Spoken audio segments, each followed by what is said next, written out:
I come to bear witness that there is no other God but Yahweh, and that Yeshua is his only Son, a prophet and Savior of the world. That there is no other name whereby men shall be saved but by and through the name of Yahweh, Yeshua. And at the name of Yeshua, every knee shall bow, every tongue shall confess that Yeshua, the only Son of the most sovereign, omnipotent Yahweh, is Lord. Grace and mercy to the world and to my kingdom brothers and sisters, peace be unto you, and God be glorified. We are excited and still mesmerized by what God has been pouring into us as a people, as well as pouring into us as a church. It is absolutely amazing to be committed when the devil want to show you reason why you shouldn't be committed. I always say that it's you find out who people are is when they go through some storms. Anybody can show up when the gas tank is good and the church got air and it's got heat, and the tendency is that we can become too complacent. So from time to time, God may allow certain things to happen so we can be shaken, rattled, and rolled to realize that he's still God. The tendency is that even in life, we can just coast in life. And when God wants to get our attention, he knows how to get our attention in order to reroute us or to get us to focus on something that we need to focus on. I've learned many years ago that there come a time where you don't have to tell people to pray. You know, we can get into vain jangling and say, no prayer, no power, little prayer, little power, and that's all cute. But do you really pray? Do you really talk to God? Do God know you? Does God get the aroma of you showing up with him at your certain place, at your certain time, or your certain hour? Are you the one that just love to go through hallucinogenic rehearsal by uttering phrases and words that makes you look spiritual, but in your heart of hearts you really know that you don't know God like you should? So God wants me to give you something as we pour through this series, the psychology of slavery. And as black folks, we have been going through this psychology for a long time. And many of us still don't know who we are. Many of us still are waiting on someone to come and rescue us. And as you heard me say many times, they're not coming. So in the psychology of slavery, we open up in this series entitled, the first sermon was, Blacks Must Detoxify Their Minds. We must detoxify what has been a pollutant that has been poured into us. Not just by our white brothers and sisters, but even by some of us. We can be our worst enemy because when we see one of us striving, we get jealous. And instead of encouraging it, we ended up putting people down. Our minds are detoxified through the curse of Willie Lynch, where he said, turn the old black slave against the young black slave, the tall black slave against the short black slave, the educated black slave against the uneducated black slave, those that live in the valley versus those that live on the hill, and those that are light-skinned versus those that are dark-skinned, those that are, houseboys versus field hands. And what we've done is perpetuate this training that Willie Lynch had trained the slave master. He said, if you use these tactics and have your sons and your daughters to use them as well, the slaves will become perpetually destroying themselves for 300 to 500 years, maybe 1,000. 300 years was up in 2012. From 1712 to 2012, we have 300 years. The question is, we still have some of our black folks that's still moving now towards 500 to 1,000 years. And that's why we must detoxify our minds. The second of this series that we did was the Oreo syndrome, double consciousness. And we told you that with double consciousness, our tendency is that we are always trying to be something to make white people like us. You know, we do things that they may like us. You know, somebody said that we even want to talk like them, walk like them, act like them. And that's double consciousness. And then when we get around black folks, then we be black. Like on your job, you know, you may, or maybe you're white on your job and you wonder why you don't get the promotion. The reason why you don't get the promotion is because they're looking for somebody black. Holla back. So the reason why you're not getting what you want is because you don't know what to be, when to be, or how to be it, and why to be it. White people will want to see a black person from time to time. And when they're always looking in the mirror at you and seeing you acting more like them, they know that you a sellout. They know that you are cooning and buffooning. They already know they can't trust you because your own people can't trust you. So we have to not have double consciousness. It's necessary from time to time. But we need to be single consciousness. And that's being black. 24/7, 365, all day, every day, and be glad about it. When we do that, then we can raise our sons and our daughters to understand that it's okay to be black. There's nothing wrong with being black. There's nothing wrong with standing up for black. Then we told you also, and my wife preached a great message on passing a great heritage. Dr. Sheila Curry, passing a great heritage. Well, what does that mean? That means that if we don't pass on what we've learned or what we know about who we are, then our children will be stuck in the mud. One thing that I'm noticing even now, you heard me talk about the black drops, but then you have the white drops. The white drops love to be present when black people are around. The black drops are made to show up when the white man wants to convince other black folks that he's good. He want to convince other black folks that he's all right, so he brings some black drops. One of the worst things that I really hate to see is white people telling our history. You may want to write that down. And the reason why they're telling our history because many of us don't want to tell it or don't know what to say, so we feel comfortable when a white person is around us and they begin to talk about history. They're talking about African history.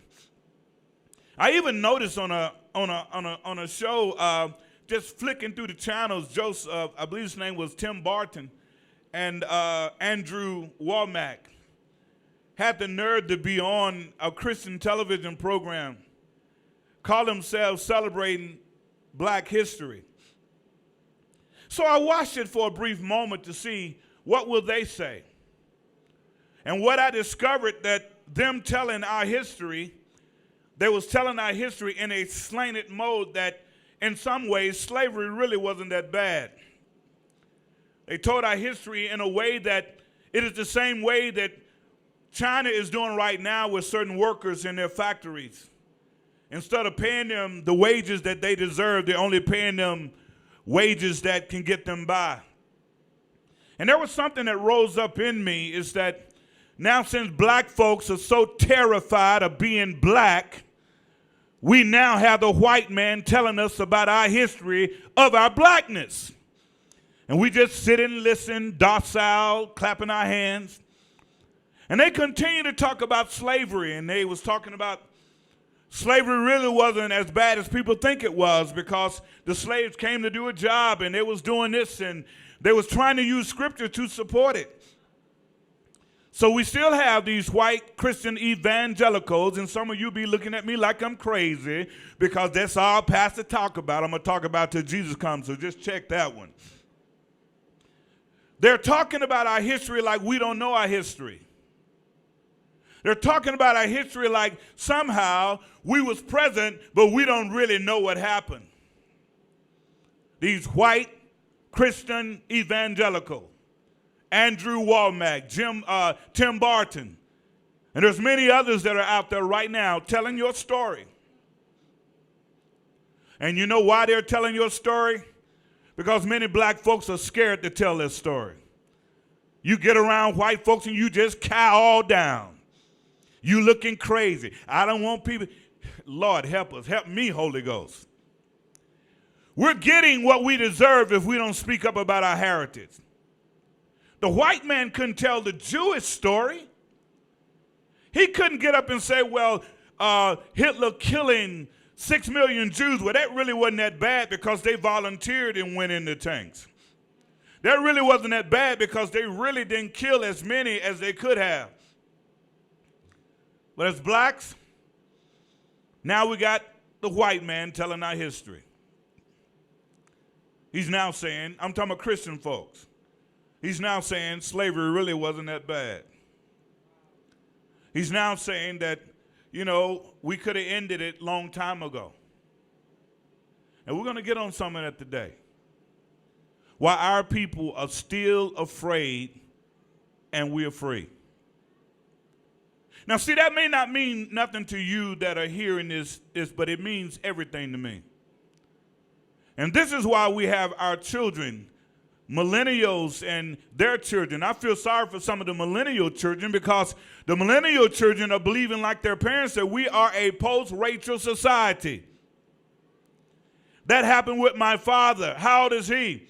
He's 64, 65, or he's 70. That happened with them. We are a post-racial society.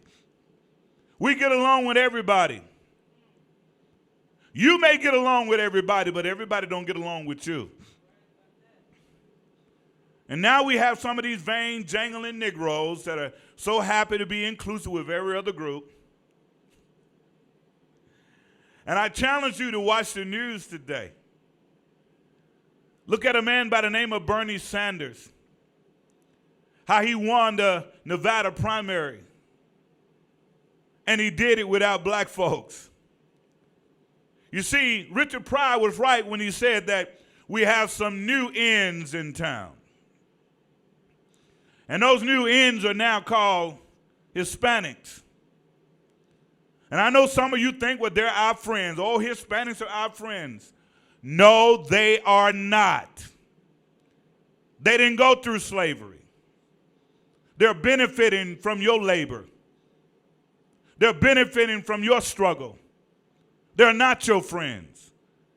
The Asians are not your friends.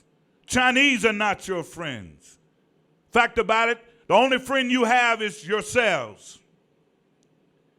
So now they're trying to split everything. We're moving fast to the war that was in California. Maybe you heard about it, maybe you didn't. The war's still going on. Blacks and Hispanics are at war with each other. Who's going to be the best minority? Who's going to be the best after black folks? And some of us have gotten so divided that we want to be so inclusive with every other group until we would rather reject our own personal group and be inclusive with everybody else and wonder why. Hear me now, we're number 5. That simply means we're in a permanent state of poverty as black folks until we pull ourselves up. And say, well, why are you preaching about that? This is a warning. Right now, Hispanics make per year $2.2 trillion a year. They just got here. We make 2020 1.5. But you think they're your friend. You want to talk about civil rights? They're benefiting off your civil rights when they never had to be a slave. I just want to throw that out to you so you'll understand as I move into this text this morning. You'll understand that if you want some friends, look in the mirror. Let's go in your Bibles to the book of Exodus. I was telling my wife, and I think I told some of you last Sunday, this is the last thing I need to be preaching on because I want to preach on the kingdom. I'm so full of what the kingdom can do. But in the meantime, we have to preach on this because the church is stuck in a conundrum of white supremacy. The church is stuck in a conundrum of black folks waiting on somebody to come rescue you. And what I want you to know, they ain't coming. And the moment you get that through your head and understand that we have to love each other and support each other, then we can be all that God needs for us to be. Go to Exodus chapter 6. And we'll read verses 6 through 7.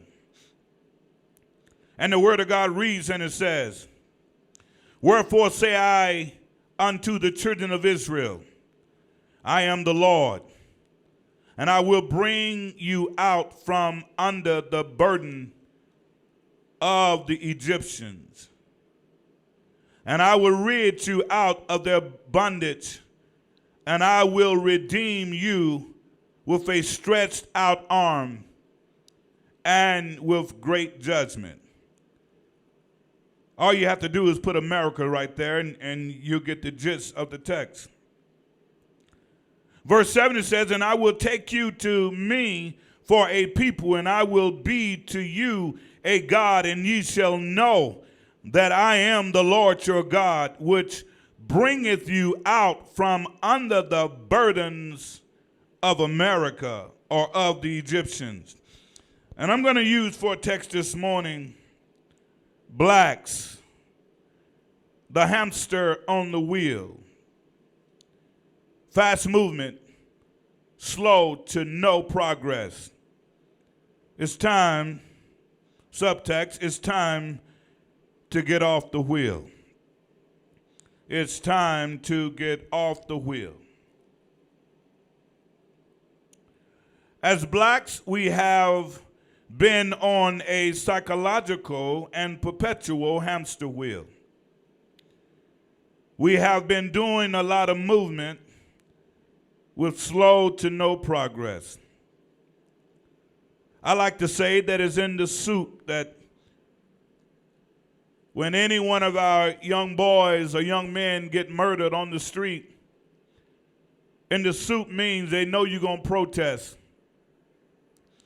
And the soup means they know you're going to tear up some buildings. They know you're going to riot. They know you're going to go out and do crazy things to each other. That's in the soup. So what they do, they set a budget for every city that has a preponderance of blacks. And they make sure that budget is anywhere $1 million plus. Then whenever a cop kills a black man or a black woman, they already know you're going to tear up the neighborhood.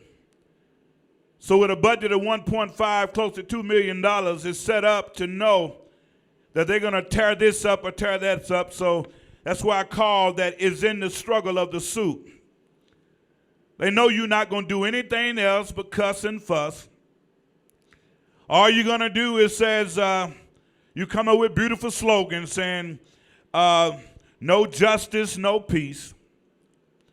You march up and down the neighborhoods, no justice, no peace.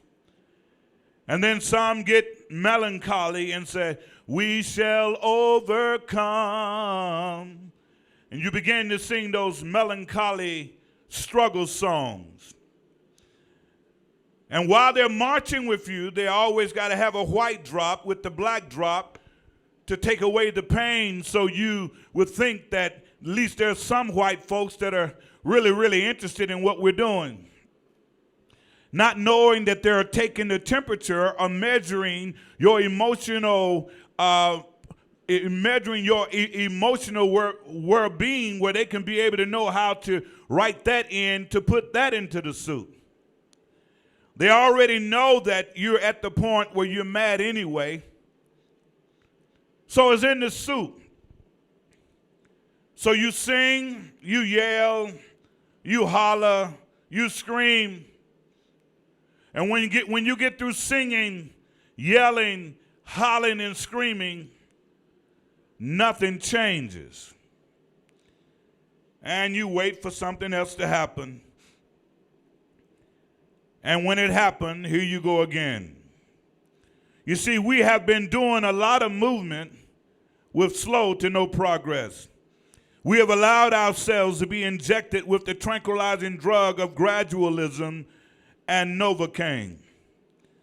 Gradualism says, give it one more year.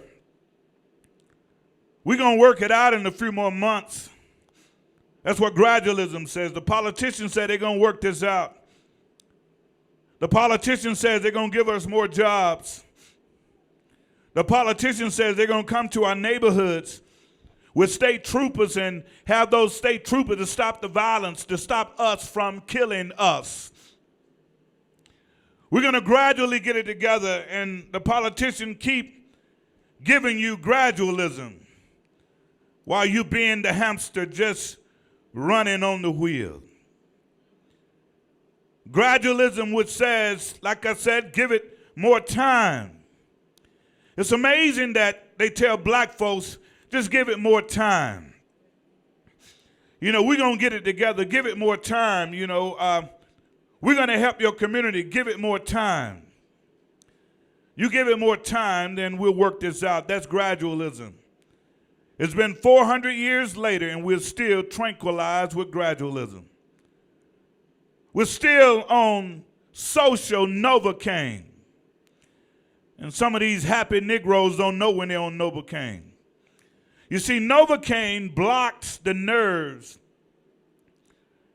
to keep the nerves from sending the pain to the brain. You may not feel nothing right now, but when the Novocaine wears off, that's when you go into your protest mode. Now you want to say Black Lives Matter. Any fool know that Black Lives Matter, but do they matter to you as being black? No longer can we continue to be on this Novocaine functioning with Stockholm Syndrome. Some of us get happy to be around white folks, and now they got you saying all lives matter. They got you running around talking about, why can't we just get things together and just love up on people? They even got some black Christian folks and black militant, so-called militant folks that have bought into the lie that the issue that goes on in America is not the white man's problem, it's our problem. Talking with Republican points. Y'all need to get this together and y'all need to get that together. They can't see the forest for the trees. And they're looking at situation based upon that this is what we want to do to each other. They don't see the causal factors that render a group to self-destruct. Yeah, we're still on the wheel, but it's time to get off the wheel. So these social Novocaine, somebody said, what is that? Social Novocaine help you to deal with the 400 years of pain. The social Novocaine of gradualism. They keep promising you the same thing and you keep believing it. The social Novocaine of tolerance. They want you to accept everybody when everybody won't accept you. They say you need to take a diversity class. That's Novocaine. You get happy when white folks are around you. You just get giddy when they show up. You happy when the masters show up to the plantation. That's social Novocaine. You love it when they talk about inclusion. Because, see, some of us are still functioning with Stockholm Syndrome, so whenever the master want to include us in something, we really feel like he loves us now. That's social Novocaine. Then they want you to have a race relation, integration. But know this, they never talk about reparation. They don't mind you talking about the sideline issues. They don't mind you talking about Black Lives Matter. They don't mind you talking about all of these social Novocaine issues as long as you don't bring up reparation. When you bring up reparation, you're saying, let's go back to the problem. The greatest problem in America is the sin of slavery.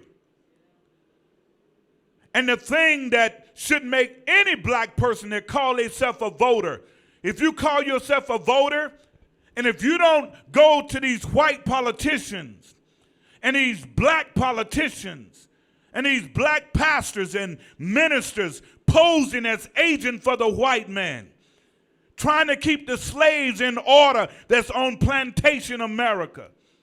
If you don't make it up in your mind and say, if there is not a black agenda, I am not going to vote. Now somebody say, you mean you're not going to vote? And then what happened to grandma? If grandma knew what you knew now, grandma wouldn't vote either. I'm getting ready to do a podcast going to make a lot of folks mad. Vote for what? When are we going to stop letting white folks treat us like animals and then they come to the plantation every 4 years? And we got these silly rabbit folks still voting for the same white man. What's the difference between Joe Biden and Bernie Sanders? What's the difference between Elizabeth Warren and any other white woman that's running for office? You tell me. What's the difference between Buttigieg, even if he's a Democrat, bumper Democrat, bumper Republican, bumper independent, bump them all? Did you not know that they was offered? They was offered and it was brought to them. What will you do to set the agenda straight for black folks? And the first thing should be listed, reparation. You know what they say? Well, we have to see what the word reparation means.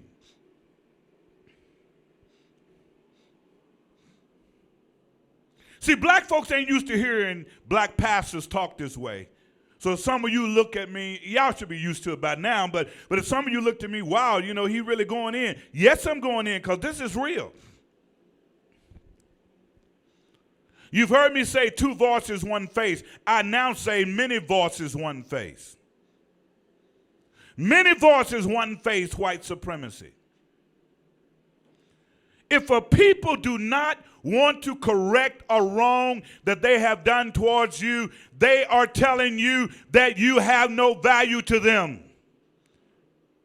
They paid the Jews reparation. They paid the Chinese reparation. They paid the Asian reparation. They paid Russian reparation. They gave reparation to every other group in the world. Vietnamese got reparation. Every other group in the world. Except us. And you know what they do? They count on your voting. Here's why they count on your voting, because we are emotional voters. You know what emotional voters do? They vote based on emotion. It's like going to a football game.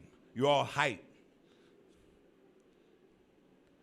Hispanics are in this country, and now they are being called strategic voters. They don't even know they're voting as a block, but they're doing it just because they love each other as Hispanics. If we're going to flip America upside down, and I'm here to flip it upside down, I'm sick of this mess. If we're going to flip America upside down, we must vote as a block and vote for nothing but except for how good it's going to make our people become. Our children must be trained to vote black, about black, for black. The agenda must be for black if they're going to get a vote. But see, like now I'm talking right, I can't go to other churches and say this. Reverend Curry, I think you're just being a little bit too hard. You know, it takes time. Oh, we're going to get there. It just takes time. You know, we have to keep praying. Don't tell me that.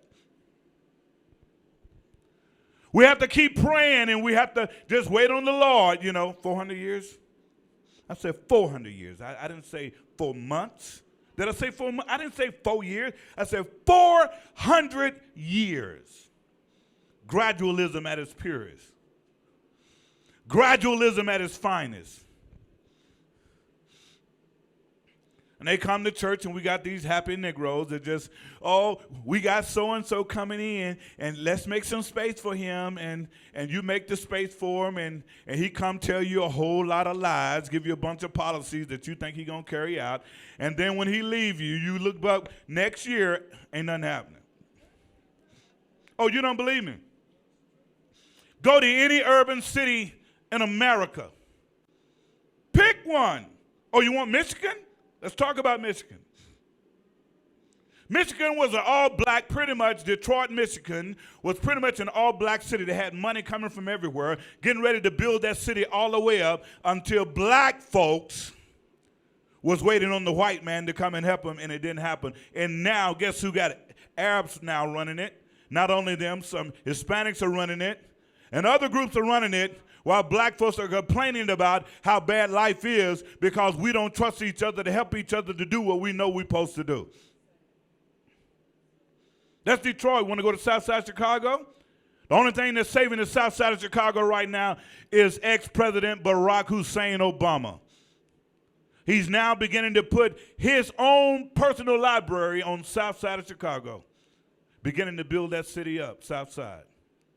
But let's talk about West Side. They still got murder over there. Some parts of the South Side, they still got murder over there. But we got these happy Negroes just to be in the presence of white folks. And while doing that, they're selling out their own people. You know what it's called? It's called meritorious manumission. Meritorious manumission says what white leaders would do. They say, if you do something good for me, I'll do something good for you. And we're selling our people out because we're not doing what we know we're supposed to do. Can everybody say that? Hamster on the wheel. Does this sound still good? It seems like, is it good? The hamster on the wheel. So you're dealing with social Novocaine. The other thing that as blacks what we're dealing with, all of these things with the social Novocaine can lead to depression. Many black folks are being depressed and committing suicide is because many of them has given up. Many blacks have made a decision that why even try anymore because this is going to be my lot. See, when your brain starts to get depressed based upon the outside stimulus, it begins to shut down. So what do our white counterparts do? They like to block the pain of blacks by giving us Novocaine of certain situations. I don't want white people telling my grandchildren their history. Fact about it, they can't tell it because everything they put out was a lie from the very beginning. We have to wake up and understand that we are the ones that have to set the course for our own history and get off the wheel. Look to your neighbor and say, get off the wheel. You see, we all live on plantation America. And you say, well, I'm not on the plantation. If you're black, you are. You've never left the plantation. Let me let you in on something. You're still a slave. Because if you function like a slave, that means you are a slave. The only way you come out of being a slave is you start having a mindset of who you really are. You know your history, that is linked to his story, and you know who you are, whose you are, and where you came from. But as long as you're dependent on white people to come and make you who you're supposed to be, you have the mindset of a slave. Plantation America. Oh, you don't believe it? Every major city functioned as a plantation. Oh, you don't get it? The police back then, the ones that patrolled the plantation was white males on horses, and they would ride around the plantation to make sure that those slaves were where they're supposed to be. They call them paddies. we get the phrase paddy wagon, where they'll come up and just pick up a bunch of black men. I know down south there was routine in doing it. If it was 15 to 20, they're going to pick everybody up and take them downtown and sort it out.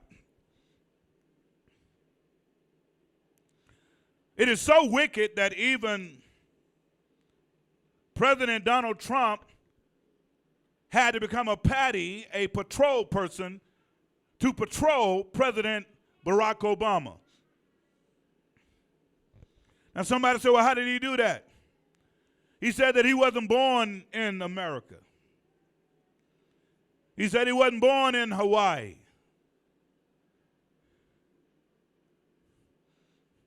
Then he went on and said, show me your papers. How many of you remember hearing him say, show me your papers, show us your birth certificate? Ah, you slave, you. Anytime they pull you over and ask for your ID and ask for something without probable cause, they're telling you, show me your papers. And if the President of the United States, Barack Hussein Obama, can go through it, we go through it every day. Oh, you think you're free, don't you? And they hate people like me, but I don't care. It don't bother me. I don't care. I think the best thing to do is to tell the truth and die with it than to be sitting around smiling and keeping a lie with it. So you on Plantation America. And if there's more than 3 or 4 of you in the car, somebody going to pull you over. That's literally what they was doing here in this city until we put a stop to that mess. Somebody going to pull you over. And you know what they're going to ask for? Your papers. If a slave was walking to another plantation and those paddies or those patrol ones was out riding around to see if there's any slaves that's trying to run away, they'll pull that slave over and say, stand up, do you have your papers? Who's your master? That's the same thing they do when they pull you over without probable cause. Plantation America is in full effect. And you just happy? You're happy because you don't know what freedom is. Freedom is having the ability to do what you want to do without worrying about somebody trying to control you. Our children have grown up in slavery. They expect to be pulled over. We got to get off the wheel. Will you tell your neighbor, say it's time to get off the wheel? So we're on the wheel of Plantation America. You may want to note these. 1920 to 2020. 400 years of slavery in America. That's on the wheel. The whole 1700s was about the brainwashing of black slaves. The 1600s was about bringing slaves to America. The 1700s was about brainwashing those slaves. That's on the wheel. 1705, laws declared slaves as being animals. That means your forefather was looked at as being animals. So if I call you an animal, it makes it easy for me to mistreat you. If I call you an animal, it makes it easy for me to devalue you as a human being. That's a law. 1705, and if you check the Constitution, I think it's still there. It's called the 3/5 Clause, Article 2, Section 3. Slaves were declared as property. 1783, the first black minister licensed to control the slave population. Don't talk to me about preachers. The first black minister that was licensed to control the slave population. You want to know what his name was? Reverend Jesse Peters. He was an ordained minister, and his job was to keep selling slave lies. Like some preachers today are just feeding our folks gradualism. We just keep praying, God gonna make a way somehow. We are the way. Look to your neighbor and say, we are the way. See, we are the ones that our grandmother, I know my lineage goes all the way back to 1850, where one of my great-great-great-grandfathers was a preacher in 1850. So I can't help it if it's in my DNA to fight back. They was fighting through slavery. That's my lineage. Fighting through slavery.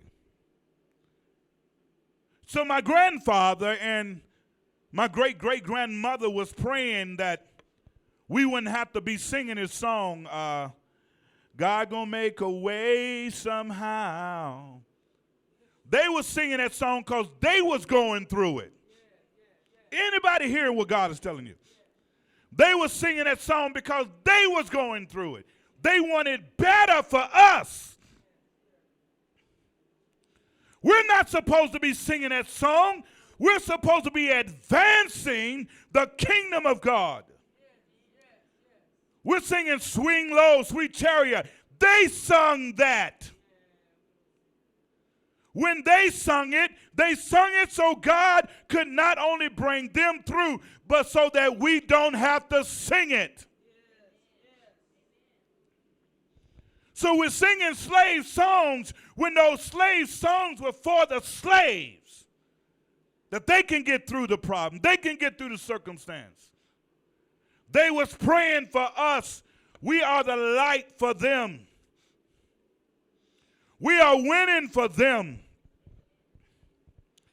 We are the one that's supposed to be taking it to a whole nother level. Not singing mediocrity. Not wallowing, one of these days we're going to make it. This is why the Christian church had a problem with Malcolm X. That's why they had a problem with the Honorable Elijah Muhammad. They had a problem with Marcus Mosiah Garvey. And quiet as it kept.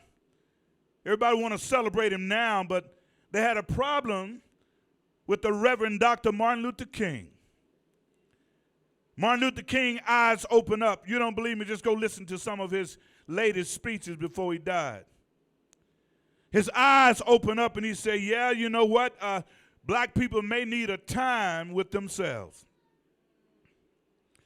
We may need to isolate and may not need to integrate because we have never dealt with the post-traumatic slave syndrome. We've never dealt with how to decode our minds from thinking as being oppressed and victims. He said maybe black people do need a time to be to themselves. And the same Negroes running around here today talking about how they love Martin Luther King. His dream was not for us to be dreaming forever.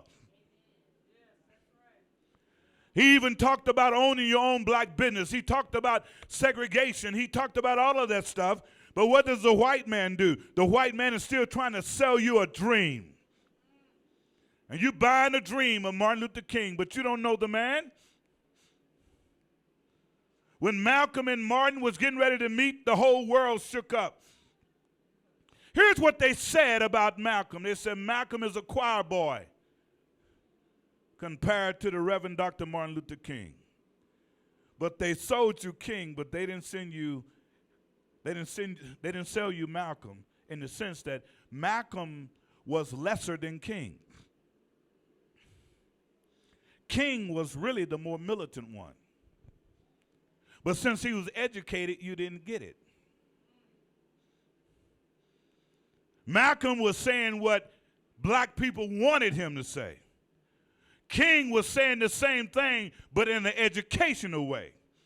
So when the FBI was bugging King, they said he's more dangerous than Malcolm. What was he talking about? He was talking about get off the wheel. When we as black folks gonna get off the wheel and stand up for our own selves?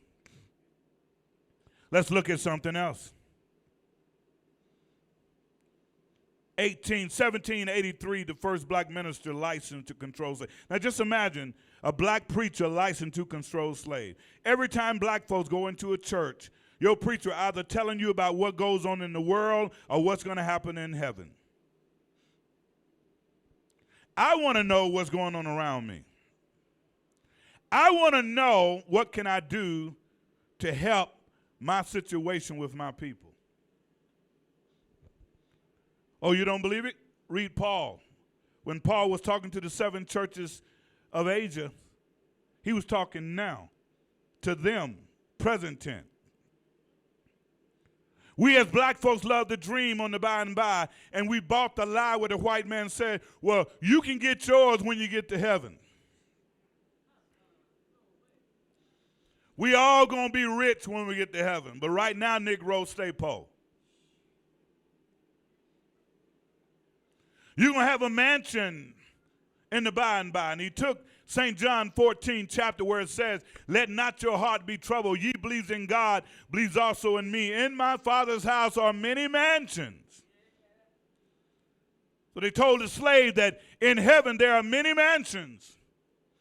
You're going to get your mansion when you get to heaven. But right now, get yourself to the outhouse. We've been bamboozled. We've been run amok because we're still on the wheel, and these are black preachers preaching this garbage. As long as a white man around, they feel good because they got the master complex, and they're afraid to tell you the truth because you may rebel. You may bring some attention to the church. If you haven't sold out, as I was telling one pastor the other day, I said, if you haven't sold out about your people, just shut up, sit down, and keep your mouth closed. Fact about it, go get a lollipop or get a pacifier and put it in your mouth and be quiet. We're not here to just trick our people. I'm not here to trick black folks. We got a serious problem. And until the white people get themselves together emotionally, psychologically, and spiritually and want to do kingdom business and kingdom work, we got to preach this until Jesus comes. Well, how do you verify it? Read Paul. Read any of the Jewish writers and you'll see that they was focusing on their people while the world was changing for them. They had to still focus on who they were as a people. And they still do it to this day. But when black folks do it, it's like, oh, you militant, you're rebel. I don't want to preach on this. I would rather preach upon the kingdom of God. I would rather do the work of the kingdom where every group coming together and just loving upon each other. That's what we thought we was doing for the last 35, 40 years. Until I discovered that those that was call themselves doing it still hate blacks. This is the work that must be done. Can somebody say, get off the wheel? 1787, the U.S. Constitution was written on the wheel. 1793, the rise of the cotton industry on the wheel. 1797, the Traptomania, runaway slaves on the wheel. 1881, Nat Turner revolt, Underground Railroad on the wheel. 1857, Dred Scott case on the wheel. 1861 through 65, the Civil War, the Emancipation Proclamation on the wheel. 1865, the Black Code on the wheel. 1867, Reconstruction on the wheel. 1869, the Science of Eugenics on the wheel. All of these things are measured through gradualism. Now, they're measured through gradualism because these are white Christians that are saying one of these days we're going to set y'all free and one of these days we're going to make things right. It's all on the wheel. And what do we do as black folks? We just stay on the wheel. We ride through gradualism. We ride through tolerance. We ride through race relation. We ride through and march through protest. We go through all of the murder, all of the killing, all of the put in prison. We just continue on the wheel like something is going to happen. Again, we have a lot of movement, but slow to no progress. And that must stop. We're still on the wheel. 1869, Signs of Eugenics. That's dealing with the good in racial stock. If you're too black, get back. You're too bright, you all right. 1870, 100 years of Jim Crow segregation. I was telling my wife the other day, I lived through Jim Crow. I saw the sign saying black only and white only. I was at the marches. I'm not talking about what I read in the book. I lived in it. Jackson, Mississippi. And what did they promise us then? They promised us all of these good things. They said one of these days, your people going to be just fine. And they tell our little kids that one of these days you can grow up and be something. One of these days you can go get an education. And the worst thing we can do as black folks is have white people educating our children. Because when they educate our children, they're not going to educate them to win. They're going to educate them to be subjugated to what white supremacy want them to think. That's why you got to make sure your children are learning who they are. They get degrees with no knowledge. They get education but don't know how to teach. It's our responsibility to make sure our children know who they are. But some of us get happy. Well, my baby, he's going to Harvard. Well, who's teaching him at Harvard? Who's teaching him at Yale?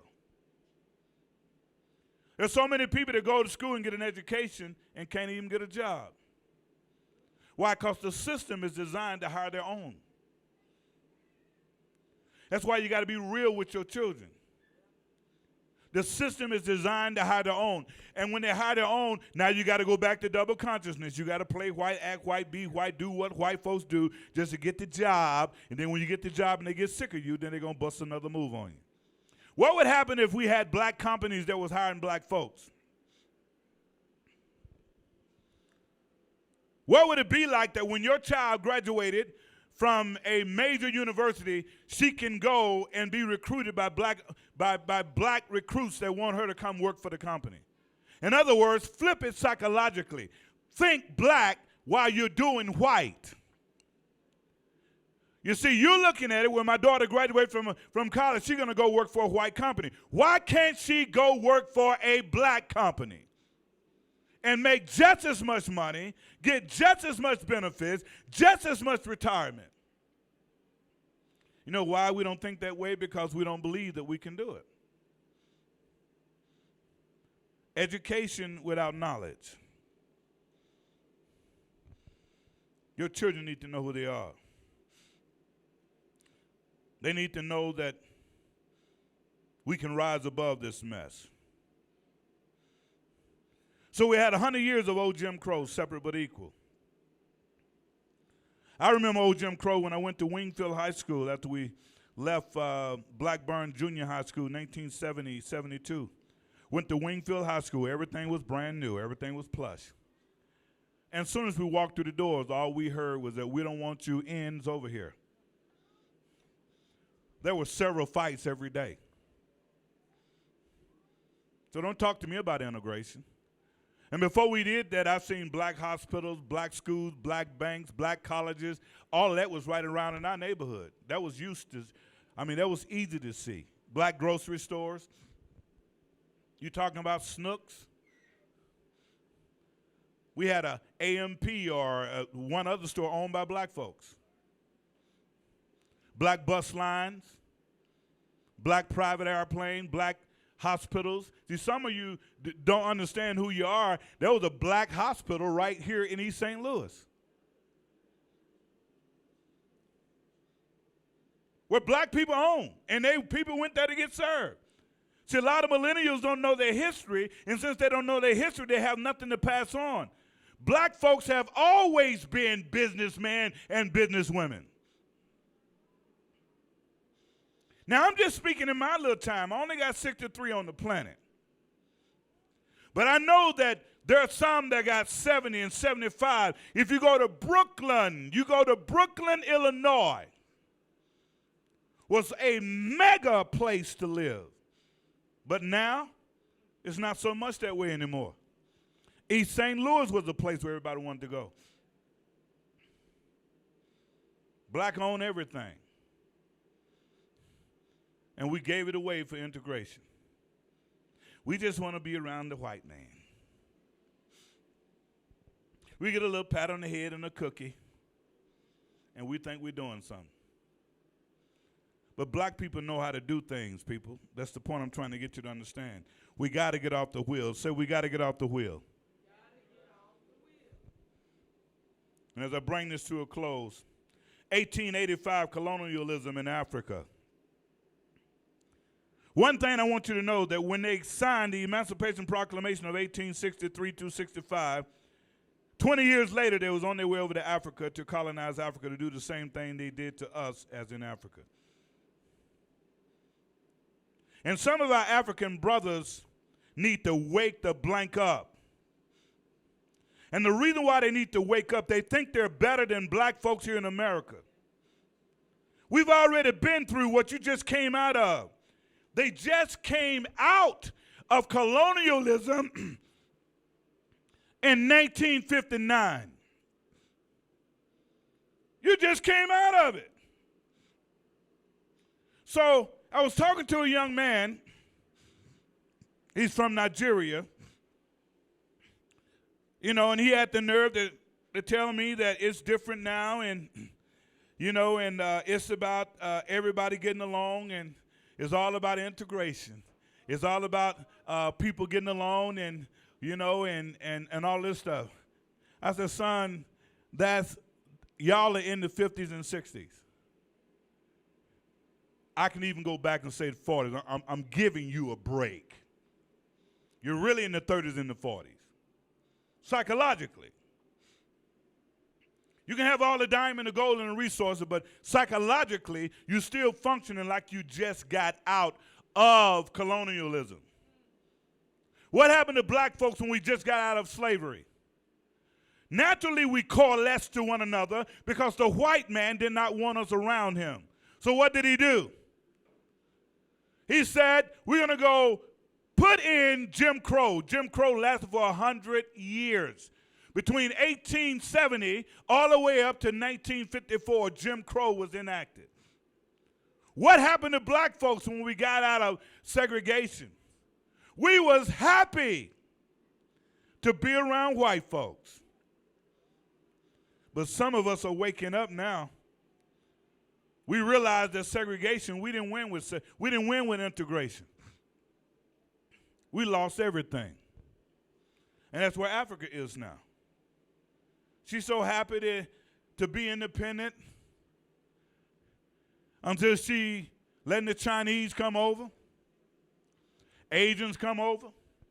Y'all can come on over. Whites coming over, European coming over, all other race groups coming over. And they're coming over taking everything because the black Africans throughout the continent of 54 nations are very welcoming to everybody, just like we was when we came out of slavery. It's a mindset. They treated us bad, but now they want to be around us. And hear me. It took us close to almost 100 years to get out of that mindset. Some of us came out of it much quicker, like Dr. Karume of Ghana, Professor Patrick Lumumba, Tanzania. These are some brothers over there that are waking up, but the majority of the people are just happy to be around white folks. Chinese show up, they just get happy. They building roads and building buildings, and 90% of them are not built by Africans. Oh, you don't believe me? That's why I can't wait to get over there next month. By the way, I will be doing an investigation report. You can think I'm playing if you want to, and I'm dead serious. They are so happy that they're no longer under the tutelage of colonialism, but they're not understanding that you have been made free from the shackles of colonialism, but colonialism is in your mind. Your mind has been colonialized. And if your mind is colonialized, and they give you a few trinkets and a few things, you'll still be performing the work that white Europeans want you to perform. You'll just be doing it and be happy while you're doing it. That's the same thing going on with us in America. A slave mind cannot function in a free society. Look to your neighbor and say, it's time to get off the wheel. Then we have an organization that was formed in 1909 through 1916. The NAACP, Marcus Mosiah Garvey, was on the wheel. Most people think black folks started the NAACP. No, they didn't. It was Jews that started the NAACP. You remember, what you're going to have is a black drop. Marcus Mosiah Garvey should have got credit for it, but when they got through with it, they said it was Jews that started it. The National Advancement of Colored People, NAACP, on the wheel. Now, you can always Google it, research it, you'll find out for yourself. 1920, the Harlem Renaissance, on the wheel. All this went on while we was on the wheel. It was on the perpetual wheel of plantation America, and we still have white masters coming to black churches every 4 years to see how the 21st century slaves are doing. That's you, by the way. That's you if you think like a slave. To see how they're doing and the effect of their policies, are they still working? See, are the policies working to keep you where you at? See, if you're radical, they ain't gonna want you around. If you're radical, then they know you're conscious. You tell them stay woke, Negro, wake up. Bump, stay woke, wake up. And wake up for what? To do something. There's a lot of people say woke, but they ain't doing nothing. We must chart our own course and not wait on whites to come and save us. It's time to get off the wheel, and we're ready now. We have been marking time for too long. We must come together and decide which foot we're going to use first to step into our liberation. Our issues as black, we fight each other too much. When one pastor want to do something, the other want to do it first. And we argue over, should we go with the left foot or the right one? Liberation is right in front of us. No, let's use the left foot. No, well, let's use the right foot. And we spend a lot of time arguing over strategy when all we have to do is enter in. We must know that a slave mind can't function in a free society. We must stop fighting each other and come together as a black nation under one flag. That is the red, the black, and the green. We are corporate. We must come together, we must cooperate with each other. We must learn to integrate our thoughts before we can truly integrate our community. This is our time, our season, and we must get off the wheel and to take our place as we rewind our mind and let the world know who we really are. And I say to you, when we do that, we'll begin to rise as a light rises in the midst of darkness. We'll begin to love upon each other like no other group can. We'll begin to understand that we don't have to be riding on a continuum of a perpetual wheel, that we can make progress, and the only way we can do it is we begin to strategize with each other, love on each other, and put forth a black agenda that's going to help each other. And when we do that, we will no longer be on the wheel. You stand to your feet as we close this series. Can you repeat after me? Say, it's time. You got to say it like you want to get off the wheel. Say, it's time to get off the wheel. And give God a hand praise in the house of God. Is there anyone this morning after